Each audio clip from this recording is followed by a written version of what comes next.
What's good, man? Welcome back to Upcycle Vlogs, your soon-to-be favorite creative video series. And today, man, I feel like I'm showing up a bit late. I've had the flu since my last post. Apologize if I'm still sounding a bit nasally. It hasn't stopped me from working. I have an abundance of work to share with you guys in this video. Big shout out to my recent orders, man. Thank you so much for your support. Thank you for joining me on this journey. I'm happy to be making pieces that are desirable to you guys and that you see yourselves wearing and making use of. With all that being said, man, let's kick it off with the very first piece. We've got a number of denim pockets here, and I've been sitting on this idea for a while where I lay them in a way that creates panels. I wasn't entirely sure how I wanted to piece these together to begin with. You know, I could lay them on top of each other with your exposed edges, or I could sew them together using the seam allowance of each pocket. So I'm going to draft both ideas to get which layout I prefer. Now, this was the original idea, to layer them all on top of one another and then have a distressed edge. But I really couldn't progress without at least getting an idea of what the other design would look like. After pinning together 3 pockets, I was done and sold on the original idea. Piecing these together, look, it was pretty easy. There's no real tactic behind it. I didn't want too many of the similar color to be side by side. Obviously, there's going to be a lot of top stitching involved. Deciding on the color of thread is an important choice. I could go for the classic orange or beige top stitching found on most jeans. Most of these pockets are of a darker shade. I've decided to go for a dark gray. Sewing exactly from where I've pinned these pockets together is quite the process. I've got to go under some of the top layer pockets to get to the underlayer pockets to sew them together. It just takes a lot of readjusting and then sewing and then readjusting and repinning and then sewing again. I've got quite a number of pockets left over. I'll add on accessible and usable pockets to either side of these panels. And now we're finished for this for the moment.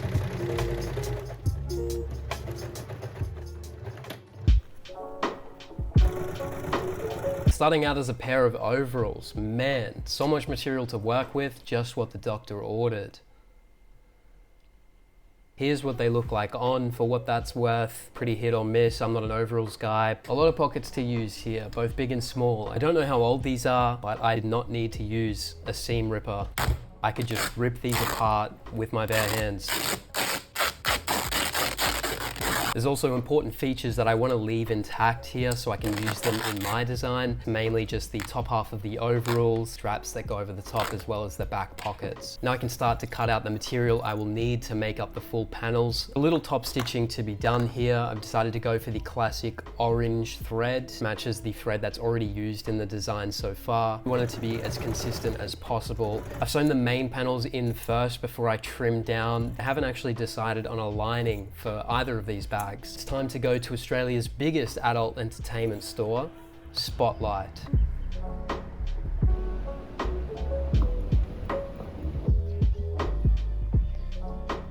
I think if I can find a go-to material that I know is always in stock and I can just go and buy like a meter or two to line a few bags, then it's not only more efficient for my workflow, it's also going to make my pieces a lot cleaner, having consistency. What I'm really looking for is a nice medium weight canvas material, something durable, something readily available that I can just go and purchase at any time. Settled on black for now, and I also need to pick up some needles, some pins, and I found some studs that I can use on the third piece inbound.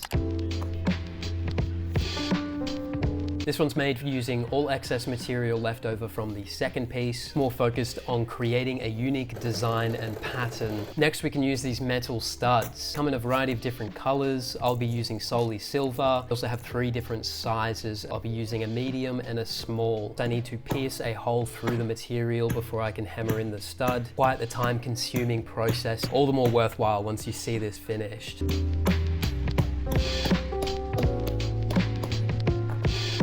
This is a great material I picked out for the lining. It's a medium weight cotton canvas, similar to the jacket I cut up in the last video. It's honestly perfect for lining my bags, exactly what I need. Now it's just a matter of cutting out the right size for each piece. Only bought a meter of this fabric to begin with, just to see how it goes. Final steps here, sewing the material together. Right now I'm just including a zip pocket. Apologies for the camera angle here. I know you can't really see what I'm doing. I was recording from another perspective for this process, so you can see my hands-on work in Reels and YouTube Shorts. That will be its own separate video. Lining has to be one of the most satisfying finishes to a piece of work. Just transforms that finished project from what could be a messy looking interior to a nice, clean and well sewn interior. I enjoy the process of making lining, and I know that once I'm up to it, I'm sort of on a home run. You know, it's the last stretch before I'm finished.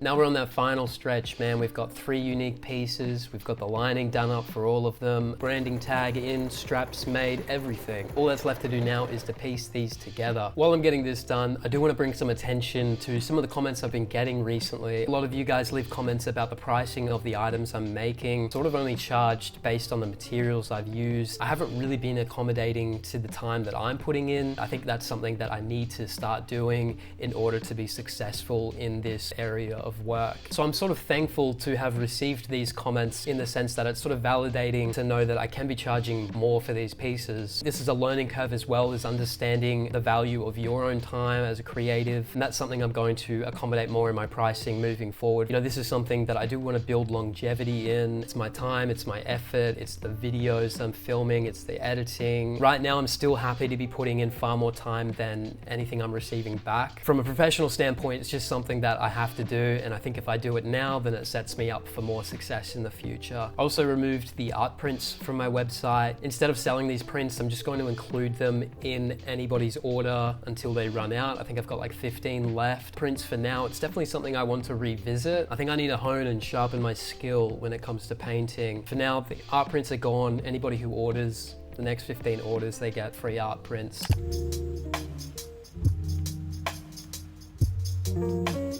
Alright man, look at that. 3 new pieces, all finished. I'll give you the breakdown on each piece, starting with the pocket tote. Using only pockets aside from the lining and the straps, of course. I've mainly used Levi's pockets for what that's worth. Levi's has a signature pocket detailing that curves like this. That one's Levi's, that one's Levi's, Levi's, Levi's, Levi's, Calvin Klein. Out of this Levi's branding patch here with a Levi's tag. 5-inch fold on the bottom so it sits nice and square. Gives it about 5 inches of depth.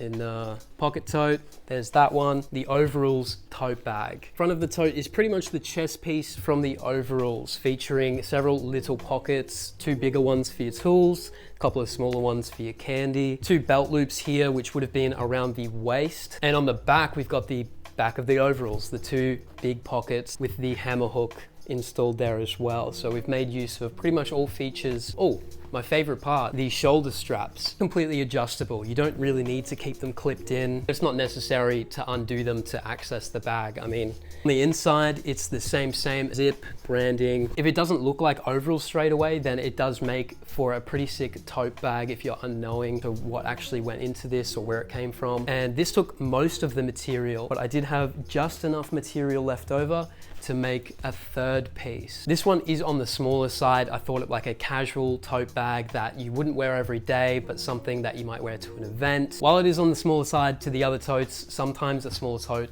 is better. I sketched this out and I had this idea in my head for a little while. I really wasn't sure if I'd be able to find stud hardware just available at the store. Spotlight pulled through. They got me cooking. All the studs evenly placed apart like this. I don't know what it's doing to me, but just a unique little tote, man. I couldn't let the rest of those overalls go to waste. I really hope you enjoyed these pieces as much as I did making them. I've planned out my next video, next couple of pieces I'm making, so stick around for that. Appreciate your time. And if you want to show us some love and support, make sure you just hit subscribe. That's it for now, man. See you guys soon.